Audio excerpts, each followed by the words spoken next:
ఈరోజు పెద్దలు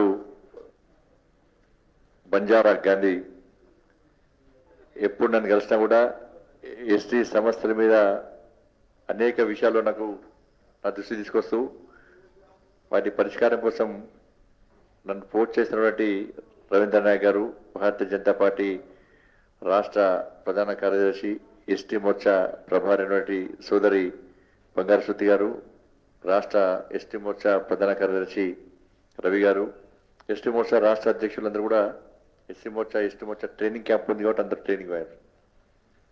ఒక్కసారి అందరం కూడా ఇంత మంచి గొప్ప అవకాశాన్ని కల్పించినటువంటి మన ప్రియతమ నేత నరేంద్ర మోడీ గారికి, మన జాతీయ అధ్యక్షులు జేపీ నడ్డా గారికి ఒక్కసారి మన చప్పట ద్వారా వరకు కృతజ్ఞత చెప్పాలి.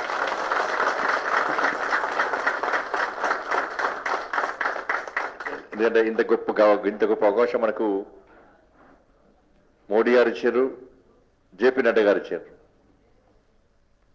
నిజంగా ఆదివాసీ మా అక్కలు, మా చెల్లెలు, మా అన్నలు, తమ్ముళ్ళు ఏ రోజు ఊహించలే రే మా ఎస్టీ సామాజిక వర్గానికి సంబంధించిన ఒక చెల్లె, ఒక అక్క, ఒక తల్లి దేశానికి రాష్ట్రపతి అని చెప్పి నాకు తెలిసి ఈనాడు ఊహించలే, ఎవరు ఊహించుకోలే. నేను చూస్తుంటే రాష్ట్రపతి అభ్యర్థిగా ప్రకటించిన వెంటనే వారు నమ్ముకున్నటి ఆలయానికి పోయి తల్లికి, ఆ స్వామివారికి సేవ చేస్తుందంటే ఇవాళ ఆ తల్లి ఈ దేశానికి ఒక కన్న తల్లిగా తప్పకుండా మనందరికీ సేవ చేస్తుందని చెప్పి ఒక నమ్మకం, విశ్వాసం ఈ దేశ ప్రజలు ఒకటి ఏర్పడ్డది. బాబాసాహెబ్ అంబేద్కర్ గారు ఈరోజు సంతోషపడుతున్నారు. మోడీ గారు ప్రధానమంత్రి అయిన తర్వాత ఇలా బాబాసాహెబ్ అంబేద్కర్ గారు నాకు తెలిసి ఇక్కడ తృప్తి పడతారు, సంతోషపడతారు. ఎస్, నాకు ఒక వారసుడు వచ్చాడు, నా వారసుడు మోడీ గారు అని చెప్పి ఇలా బాబాసాహెబ్ అంబేద్కర్ గారు తృప్తి పడతారు.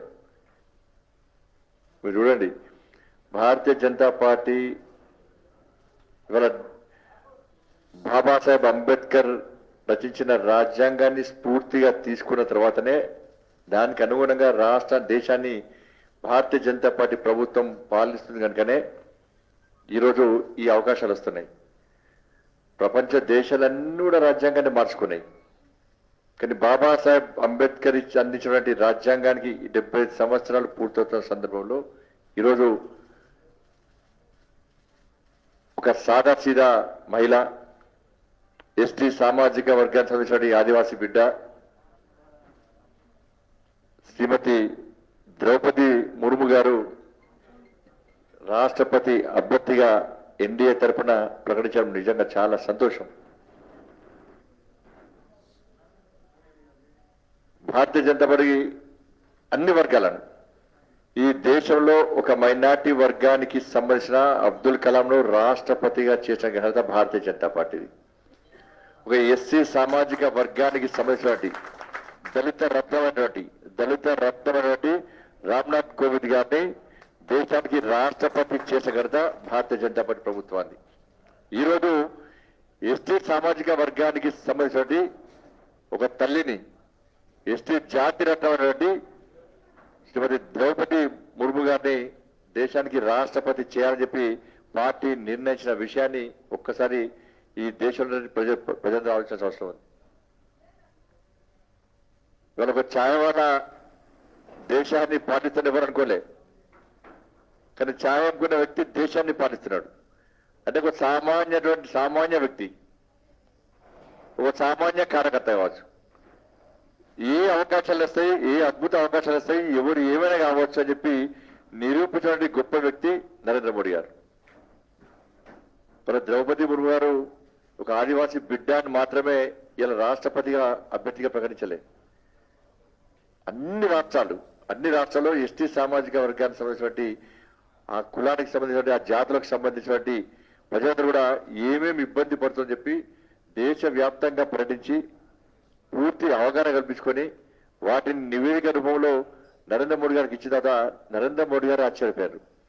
ఎస్టీ సామాజిక వర్గ సభ్యులు ప్రజలు కూడా ఇంత ఇబ్బంది పడుతున్నారు, ఇన్ని సమస్యలతో తల్లడిల్లుతున్నారు అని చెప్పి భావించిన తర్వాతనే దాంతోపాటు చదువు లేకుండా, నీళ్ళు లేకుండా, తిండి లేకుండా పేదరికంలో మగ్గుతున్నప్పుడు కూడా వాళ్ళందరినీ మరొక దరి చేసుకోవాలి, వాళ్ళందరికీ అవకాశం ఇవ్వాలని చెప్పి ఒక ఆలోచనతోని వాళ్ళ ద్రౌపది ముర్ము గారిని దేశానికి ఒక రాష్ట్రపతి అభ్యర్థిగా భారతీయ జనతా పార్టీ ప్రకటించింది. అందుకే అంబేద్కర్ గారు అదే భావించారు, ఈ దేశంలో కులాలకు అతీతంగా ఈ దేశంలో ప్రతి వ్యక్తి, ప్రతి పేదవాడికి సమాన హక్కులు కల్పించాలి,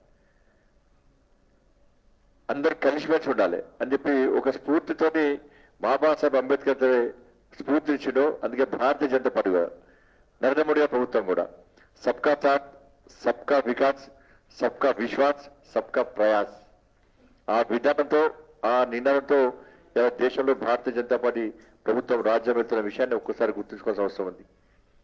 ఎస్సీ ఎస్టీ వర్గాలకు సంబంధించి, బడుగు బలైన వర్గాలకు సంబంధించి అందరి విషయాల్లో ఆలోచించి అందరి కష్టాలు తెలుసుకొని వాళ్ళకు కూడా రాజ్యాధికారం రావాలి, పేదవారు కూడా రాజ్యాధికారం రావాలని చెప్పి నరేంద్ర మోడీ గారి ప్రభుత్వం భావిస్తుంది. కాబట్టి అన్ని వర్గాల ప్రజలను ఆదరించి అన్ని వర్గాల ప్రజలకు న్యాయం చేసినటువంటి పార్టీగా మన దేశ ప్రజలకు గుర్తిస్తున్న తరంలో మంత్రివర్గ విస్తరణలో కూడా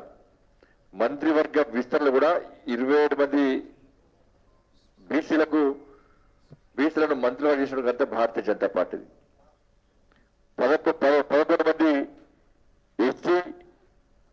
ఎస్టీలకు సంబంధించి కేంద్ర మంత్రులు చేసిన ఘనత భారతీయ జనతా పార్టీది. కాబట్టి ఇటువంటి ఆలోచనతోని దాంతోపాటు దేశంలో అగ్రవర్ణాల్లో ఉన్న ప్రజలు కూడా ఇబ్బంది పడుతుందని భావించి ఈడబ్ల్యూఎస్ రిజర్వేషన్ కల్పించిన ఘనత భారతీయ జనతా పార్టీ.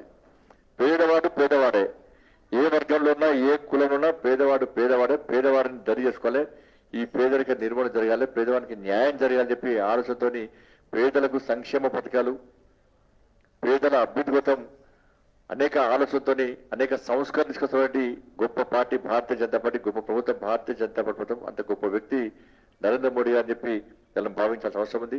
కాబట్టి ఈరోజు ద్రౌపది ముర్ము గారికి వారిని భారతీయ జనతా పార్టీ తరఫున, ఎన్డీఏ తరఫున రాష్ట్రపతి అభ్యర్థిగా ప్రకటించినటువంటి జాతీయ అధ్యక్షులు శ్రీ జేపీ నడ్డా గారికి, ప్రియతమ నేత శ్రీ నరేంద్ర మోడీ గారికి తెలంగాణ రాష్ట్ర ప్రజల తరఫున వారికి ప్రత్యేకంగా హృదయపూర్వక ధన్యవాదాలు తెలియజేస్తూ ఎస్టీ జాతి అంతా కూడా కొనివాల్సిన అవసరం ఉంది. ఎస్టీ జాతి చీలద్దు. ఇవాళ ఎస్టీ జాతికి దేశంలో, ప్రపంచంలో సరైన గౌరవం దక్కే విధంగా నేను ఎస్టీ అని చెప్పి తలెత్తుకొని తిరిగే విధంగా చేసినటువంటి నరేంద్ర మోడీ గారికి కృతజ్ఞత చెప్పాలంటే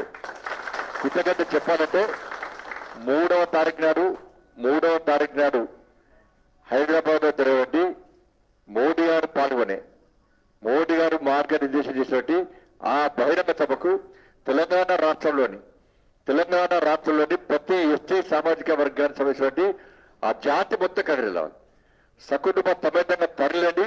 మోడీ గారికి తప్పకుండా మనందరూ కలిసి ఒక ఎస్టీ మహిళను, ఒక పేద మహిళను ఇవాళ రాష్ట్రపతి అభ్యర్థిగా ప్రకటించేందుకు తెలంగాణ రాష్ట్ర ప్రజల తరఫున మేము కృతజ్ఞత చూపిస్తున్నాం. మా ఎస్టీ జాతి తరఫున కృతజ్ఞత చెప్తున్నామని చెప్పి ఒక మంచి సందేశం ఇచ్చే విధంగా, ఒక మంచి సంకేతం ఇచ్చే విధంగా మన తెలంగాణ రాష్ట్రంలోని ఎస్టీ జాతి మొత్తం కదిలి రావాల్సిందిగా ఈ సందర్భంగా విజ్ఞప్తి చేస్తూ జాతీయ కార్యవర్గ సమావేశాలు 2-3 తేదీలో నిర్వహిస్తున్నాం. 3వ తారీఖు నాడు బహిరంగ సభ నిర్వహిస్తున్నాం. కాబట్టి అందరు కలిసి రావాల్సిందిగా విజ్ఞప్తి చేస్తూ మరొకసారి ప్రియతమ నరేంద్ర మోడీ గారికి, జేపీ నడ్డా గారికి రాష్ట్ర శాఖ తరఫున, రాష్ట్ర ప్రభుత్వం తరఫున హృదయపూర్వక ధన్యవాదాలు, కృతజ్ఞతలు తెలియజేస్తున్నాను. భారత్ మాతాకి జై. హాయ్ ఫ్రెండ్స్, మా టుడే టుమారో యూట్యూబ్ ఛానల్ చూస్తున్నందుకు చాలా థ్యాంక్స్. మరిన్ని లేటెస్ట్ వీడియోస్ కోసం వెంటనే సబ్స్క్రైబ్ చేయండి. అలాగే ఈ బెల్ ని కూడా రింగ్ చేసేయండి. మా నోటిఫికేషన్స్ అన్ని మీ మొబైల్లో వస్తాయి. అలాగే మా వీడియోస్ మీకు నచ్చితే లైక్ చేయండి, షేర్ చేయండి, నచ్చకపోతే కామెంట్ చేయండి.